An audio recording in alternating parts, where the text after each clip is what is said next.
দাও এই যে মাছের ডাল, মাছের ডাল দাও। নেও মাছের ডাল নিয়ে খাও তো।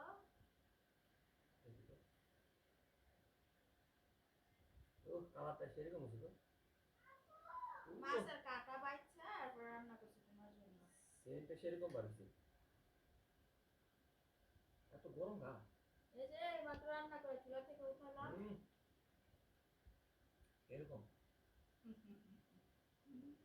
মাছের ডাল পাক কষায় চুলি মাছ দিয়ে ধনিয়া পাতা দিয়া সেরকম সেন্ট হইতেছে। গ্যারান্টি অনেক আর সুন্দর। মাছের ডালের গ্যারান্টাও সেরকম। আর শীতের মধ্যে দেশি ধনিয়া পাতা দিয়ে রান্না করলে খুবই ভালো লাগে মাছের ডাল। খুব মজা হয়েছে। ধন্যবাদ।